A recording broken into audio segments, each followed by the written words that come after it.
สบายดีมื้อนี้จะมาสอนดาวน์โหลดโปรแกรมเนาะ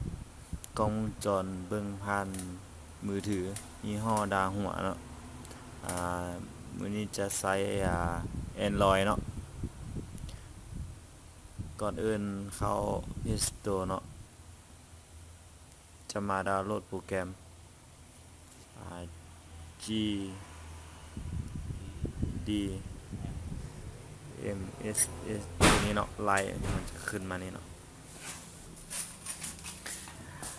เข้ามาติดตั้งเลยเนาะติดตั้งโอเคแล้วต้องใช้ท่าเวลาดาวน์โหลดนิดนึงขึ้นกับอินเทอร์เน็ตของท่านเนาะก่อนอื่นหัวบันทึกของท่านจะมีอินเทอร์เน็ตก่อนเนาะจึงจะได้เบิ่งผ่านมือถือได้เนาะเปิดเข้าเลย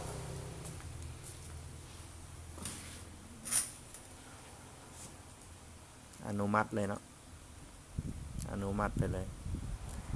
จะมาเลือกประเทศเป็นลาวเนาะสำเร็จ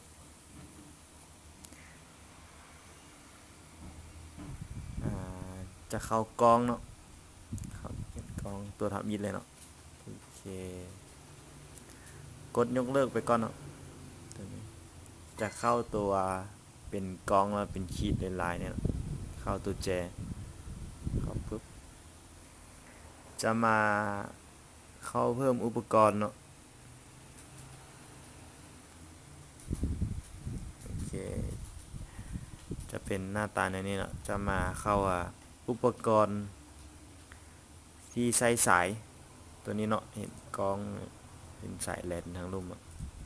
กดเข้าจะเข้าตัวมาฮอนนี่นะจะเข้าตัว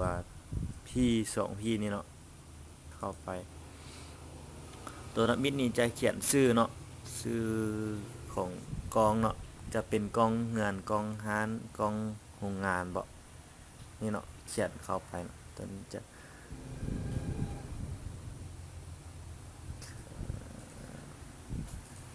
อันนี้รหัสของลูกค้าเนาะ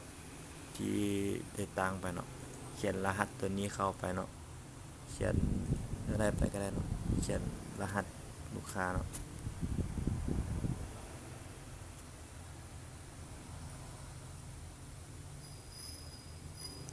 เขียนตัวนี้แล้วตัวแอดมินชื่อผู้ใช้นี่จะบ่เปลี่ยนเนาะจะมาตัว S N เป็นตัวสแกนเนาะจะเข้าตัวสแกนเนี่ยเลยเนาะเข้าปึ๊บจะตัวนี้เนาะมันจะให้สแกนจะเข้าเม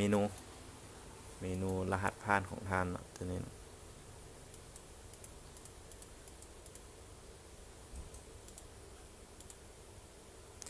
จะเข้าบาร์โค้ดสแกนเนาะ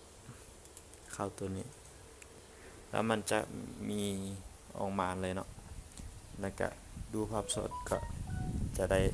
เนาะโอเคเลยถ้าผู้ใดอยากเบิ่งก็คลิกดับเบิลคลิกแล้วเนาะเข้ากล้องหนึ่งบ่ดับเบิลคลิกเข้า2 บาทเนาะโอเคหรือว่าจะปิ้นอยากให้มันแจ้งเขากับปิ้นเลยก็ได้เนาะเลื่อนเลยเนาะถ้ากล้อง1กล้อง2กล้อง3กล้อง4เนาะจะเลื่อนเลยเนาะ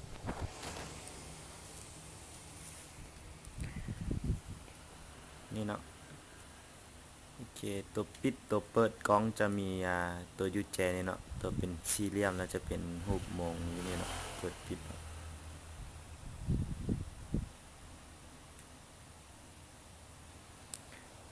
ก็เมื่อเพียงเท่านี้เนาะการวิธีแนะนำวิธีเอา